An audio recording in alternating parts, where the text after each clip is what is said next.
오늘 우리 정함이 있는 마음이라고 하는 그런 주제로 같이 은혜를 나누고자 합니다. 정함이 있는 마음.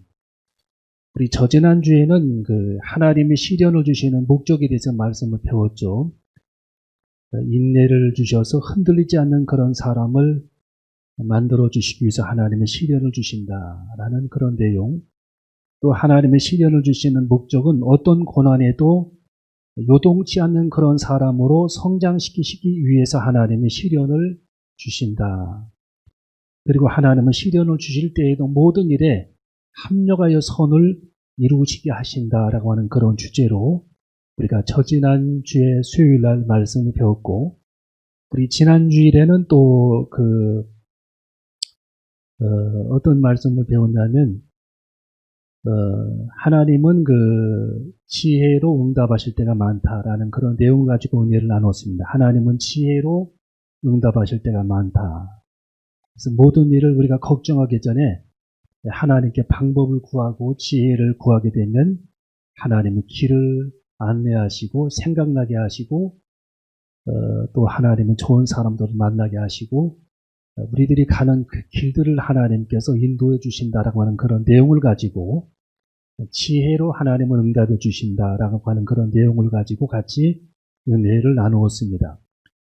오늘 우리 그 말씀의 주제는 정함이 있는 마음이라는 겁니다. 오늘 여기 성경에 보면은 마음에 정함이 없는 사람은 무엇이든지 하나님께 받을 생각을 하지 말라. 그렇게 하나님께서 우리에게 말씀해 주고 계십니다. 우리의 마음이 정한 마음을 가지고 하나님을 섬기고 온전히 하나 된 그런 마음을 가지고 하나님을 바라봐야 되는데, 우리의 마음이 정해지지 않고 하나님을 정한 마음으로 섬기지 아니하면 우리 하나님께서 우리들에게 아무것도 해줄 것이 없다라는 거예요. 하나님께 정한 마음을 갖지 못한다면, 우리가 성경에 보면은 정함이 없는 사람들은 두 가지 현상이 나타난다라는 겁니다. 오늘 성경에 뭐라고 그랬냐면, 첫 번째로 이 마음 속에 정함이 없는 사람들은 이 마음 자체가 바다 물결 같다라는 거예요. 바다 물결.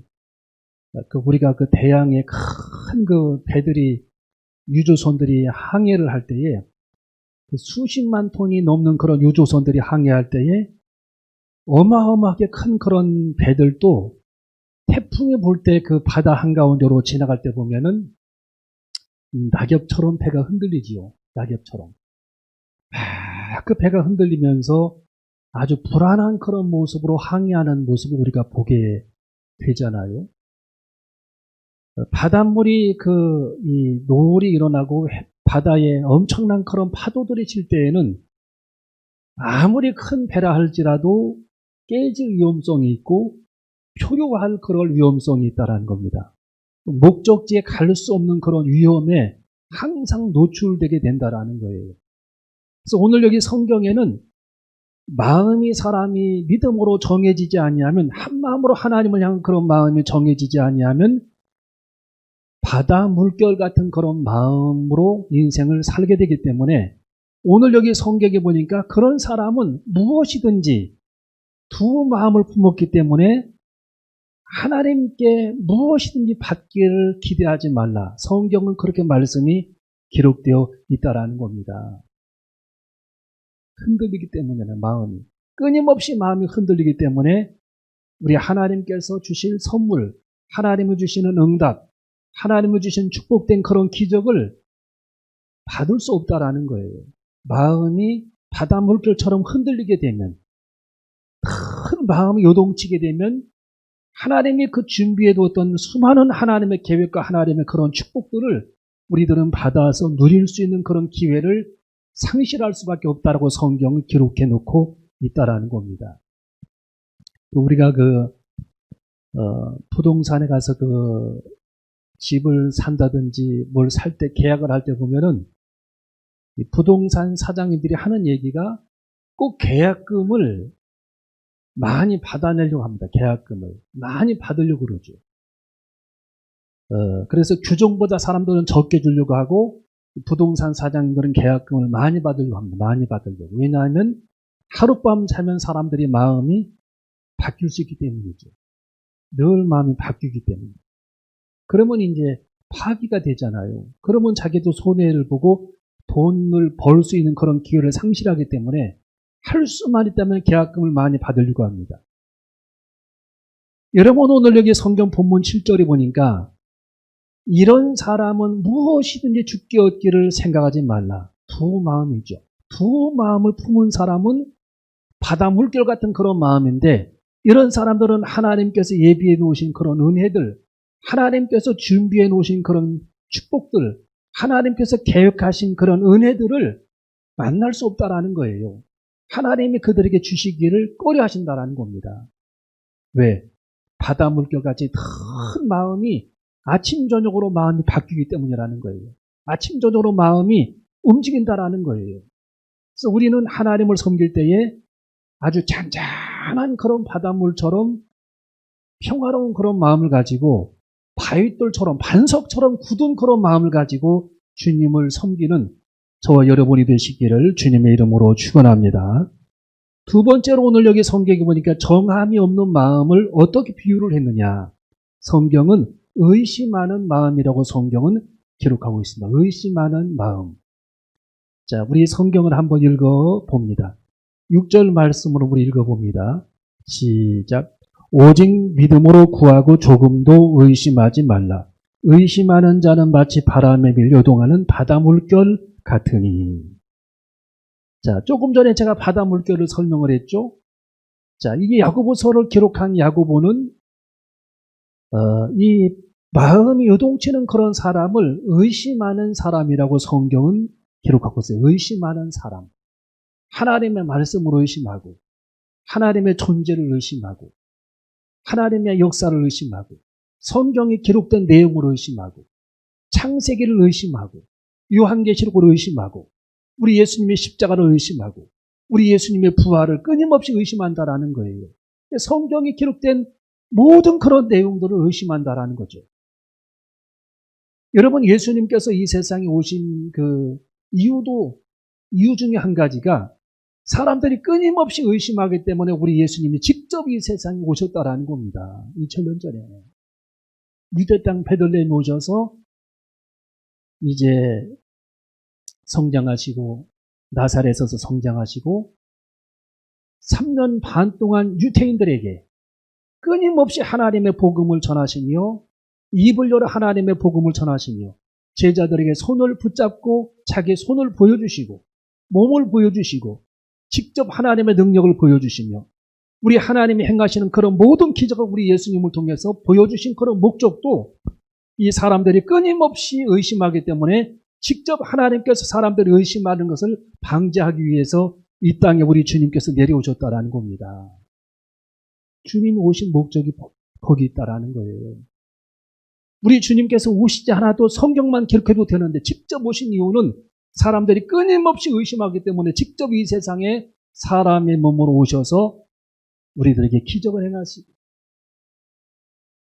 은혜로운 말씀을 전하시고 하나님의 복음을 전파하시고 십자가를 지시고 부활하심으로 말미암아 하나님의 살아계심을 더 이상 의심하지 못하도록 우리 주님께서 유대 땅 그 현장에서 직접 배를 타고 다니시면서 하나님의 복음을 전하셨던 우리 예수 그리스도의 놀라운 역사를 우리는 의심의 눈초리로 바라보는 것이 아니라 흔들림이 없는 그런 요동치지는 그런 마음이 아니라 정한 마음을 가지고 우리 주님을 대하고 바라보는 저와 여러분이 되어줘야 할 줄로 믿습니다. 여러분, 창세기를 의심하는 사람들은요, 마태복음도 의심합니다. 하나님의 천지를 창조하셨다는 것을 의심하는 사람은 예수님께서 무료로 걸어가신 것도 의심합니다. 창세기를 의심하는 사람은 우리 예수님이 십자가를 지신 것도 의심합니다. 여러분, 예수님의 십자가를 지신 것을 의심하는 사람은 예수님께서 부활하신 것을 의심합니다. 우리 예수님의 부활하심을 의심하는 사람은 영원한 천국도 의심하는 거예요. 그래서 천국에 못 간다라는 거죠. 왜? 다 의심스러우니까. 오늘 여기 성경은 바로 그 부분을 우리에게 언급해주고 있는 겁니다.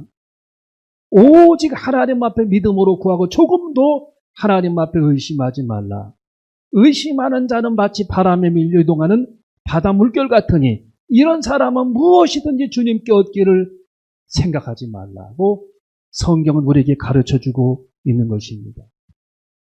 오늘 우리 이 시간 하나님 앞에 예배하는 우리 사랑하는 모든 성도들, 하나님의 천지를 창조하시고 인간을 창조하시고 삼라만상을 창조하셨던 그런 사건을 믿음으로 받아들이고 우리 예수님의 말씀을 하나님의 음성으로 받아들이고 성경에 기록된 모든 하나님의 말씀을 1.1획도 오류가 없는 하나님의 말씀으로 받아들이며 우리 예수님께서 행하신 모든 그런 기적들을 의심하지 않고 받아들이고 우리 예수님이 십자가를 나를 위해 지셨다라는 사실을 받아들이고 우리 예수님의 부활하심을 직접 우리들이 믿음으로 받아들임으로 말미암아 구원받는 그런 구원의 역사가 오늘 우리 저와 여러분 모두에게 나타나는 축복이 있기를 주님의 이름으로 축원합니다. 우리는 의심하지 않는 그런 믿음을 가지고 있어야 할 줄로 믿습니다. 마지막 오늘 세 번째로 보니까 정함이 있는 마음을 가지라고 성경은 가르쳐주고 있습니다. 정함이 있는 마음을 가지라. 자, 우리 8절을 한번 읽어봅니다. 8절 시작. 두 마음을 품어 모든 일에 정함이 없는 자로다. 우리 7절 8절 시작. 이런 사람은 무엇이든지 주께 얻기를 생각하지 말라. 두 마음을 품어 모든 일에 정함이 없는 자로다. 아멘. 자, 우리는 반대로 성경이 지금 말씀하시는 내용이 뭡니까? 정함이 없는 사람이 되지 말고 마음이 주님께 정해져 있는 정함이 있는 사람이 되라는 거예요. 정함이 있는 사람. 반대로. 예. 여러분 2007년 4월 8일 날 터키에서는 어떤 일이 벌어졌죠? 2007년 4월 8일 날 독일에서 파송한 틸만 선교사님이 순교한 날입니다. 틸만 선교사님. 터키에서 순교를 했어요. 자, 누구에게 죽임을 당했냐면 터키 사람들에게 성경 공부를 시켰는데 이 터키 젊은 청년들에게 성경 공부를 시켰는데 알고 봤더니 이 사람들이 모슬렘 교도들, 이슬람 교도입니다. 이슬람 교도. 이 사람들이 자기들의 신분을 숨기고 이 틸만 선교사님에게 오랫동안 성경 공부를 받았습니다. 성경 공부. 틸만 선교사님은 그들을 회심시키기 위해서 물론 눈치를 채가지고 이들이 분명히 이슬람 교도들일 것이라고 생각을 했지만 그들을 이제 그리스도인으로 만들기 위해서 계속 성경 공부를 시켰는데 이 성경 공부를 오랫동안 시켰던 그 이슬람교도 젊은 청년들 5명이 어느 날 갑자기 사무실로 이 틸만 선교사님 사무실로 들이닥쳐가지고 뒤로 손을 묶고 그리고 터키 사람들 3명까지 같이 손을 묶어가지고 칼에 찔려서 순교를 당합니다. 5명이 그렇게 악행을 저지른 거예요. 터키 이슬람 교도도 5명. 그 틸만 선교사고 정말 오랫동안 교분을 쌓고 성경 공부를 하면서 그렇게 신앙생활을 했는데 다 가짜로 믿습니다. 가짜로. 예수 그리스도를 받아들이지 않은 겁니다. 결국에는 안 받아들이고 계속 분노를 가지고 이 틸만 선교사를 죽일 생각을 한 거예요. 그래서 이 터키에 있는 수많은 그리스도인들이 나와가지고 시위를 하면서 우리까지 다 죽여라 하면서 시위하는 그런 장면이 신문에 쫙 나와 있잖아요. 그리고 이 틸만 선교사님 이제 부인이 있었는데 사모님이 있었는데 이 틸만 선교사님 그 사모님이 터키의 국영방송에 나오게 됩니다. 그 사건 이후로. 국영방송에 나와가지고 기자들이 이런 질문을 하게 되는 거예요. 어떻게 그 사모님도 본국으로 독일로 돌아가시지 않겠습니까? 그랬더니 그 사모님이 하는 얘기가 나는 본국으로 돌아가지 않습니다. 내 남편이 비록 처참하게 순교를 당했지만 나는 이 터키 땅에서 내 생명 다하는 날까지 하나님의 복음을 흔들리지 않고 계속해서 나는 하나님의 복음을 전할 생각입니다. 나는 방송이 전파가 되었는데 그 방송을 듣고 이 터키 사람들이 경악을 했다라는 거예요. 어떻게 저렇게 남편이 처참하게 저렇게 그 순교를 당했음에도 불구하고 마음이 움직이지 않고 요동하지 않고 계속해서 하나님의 복음을 전하겠다라고 하는가. 대단한 사람이 아닌가. 터키 사람들이 다 감동을 받고, 비록 그 사람들이 이슬람 교도들이 대부분이지만 그들이 감동을 받고 눈물을 흘리는 사람들이 그렇게 많이 있었다라는 겁니다. 여러분, 요동치 않는 신앙을 하나님께서 원하신다라는 거예요. 박용규 선교사님이 하버드 대학을 졸업하고 몽골 땅에 그 선교사로 나가게 됩니다. 이분이 이제 그 몽골 사람들을 모아놓고 주일날 교회에서 예배를 막 준비하고 이제 드리려고 하는데, 한 소녀가 헐레벌떡 뛰어서 옵니다. 교회 문 쪽으로. 이 박용규 선교사님이 왜 그렇게 땀을 흘리면서 그렇게 뛰어오느냐고 얘기를 했더니, 지금 내가 지금 풀을 먹이고 있었는데, 이 한 마리의 송아지가 지금 뛰쳐나가가지고, 그 넓은 초원에 도망가가지고 어디에 있는지 지금 모른다. 나는 그 송아지를 찾으려고 지금 헤매다가 예배 시간이 다 돼서 나는 지금 하나님의 제단으로 뛰어왔다라고 얘기를 합니다. 뛰어왔다. 그러고서 예배를 드리는 겁니다. 소를 잃어버린 겁니다. 찾다가 그냥 온 거예요. 예배 시간이 다 됐기 때문에. 여러분, 그런데 하나님의 놀라운 기적이 나타납니다. 예배가 끝난 다음에 밖에 나가 보니까 잃어버린 그 소의 새끼 송아지지요. 그 송아지가 교회 앞에 대문에 와 있더라는 겁니다. 교회 앞에 대문에 와 있어요. 스스로 찾아온 겁니다. 여러분, 우리들이 동요하지 않고 우리들의 마음이 유동치지 아니하고 우리들이 하나님을 의심하지 아니하면 우리 하나님께서 일하신다라는 거예요. 하나님께 모든 근심을 내려놓고 하나님을 향한 그런 정한 마음, 오로지 하나님을 향한 그런 정한 마음을 가지고 우리들의 근심을 주님께 내려놓으면 우리 주님께서 일하시고 우리 주님께서 역사를 하신다라는 겁니다. 여러분, 아브라함이 2000km를 걸어오면서 마음이 흔들렸다면 가나안 땅에 축복은 없었을 겁니다. 여러분, 요셉이 감옥에서 탈출했다면, 왜냐하면 요셉이 여러분 감옥에서 13년간 있을 때에 감옥의 간수들이 얼마나 요셉에게 자유를 줬습니까? 그러나 그는 탈출을 하지 않았습니다. 만약 그가 탈출했다면 그런 애굽의 총리가 되지 못했을 겁니다. 여러분, 모세가 바로왕을 만나고 마음이 흔들렸다면 홍해바다를 그는 건널 수 없었을 거예요. 여러분, 솔로몬이 1000번제를 드리면서 마음이 흔들렸다면 하나님을 통해 지혜를 받지 못했을 겁니다. 여러분, 우리는 정함이 있는 마음이 필요합니다.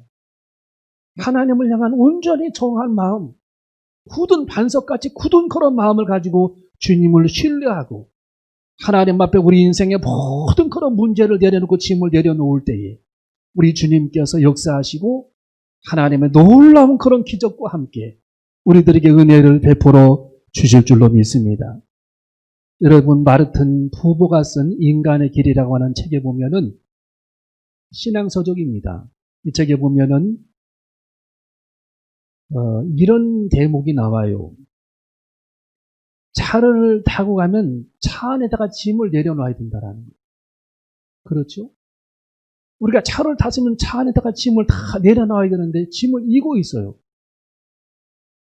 여러분, 우리가 하나님의 성전에 있으면 성전에 하나님께 우리는 모든 그런 짐을 내려놔야 합니다.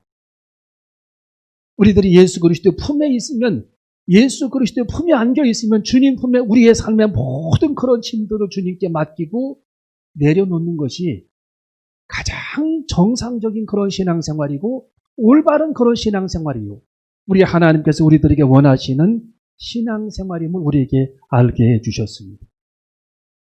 오늘 이 시간 우리가 하나님을 의심하지 않고 바닷물결처럼 끊임없이 우리들의 마음이 바뀌지 아니하고 하나님을 향한 정한 마음, 오로지 주님을 향한 그런 굳은 믿음을 가지고 하나님을 섬길 때에 우리 하나님께서 예비해 주신 은혜와 하나님께서 예비해 주신 하나님의 은총과 우리들의 삶의 길을 인도하시는 하나님의 약속의 축복이 여러분의 삶의 현장에, 여러분의 삶에, 우리 인생의 모든 길에 하나님께서 우리 인생의 길을 책임지시고 인도해 주시는 하나님의 역사와 능력을 믿고 살아가는 저와 여러분이 되시기를 주님의 이름으로 축원합니다.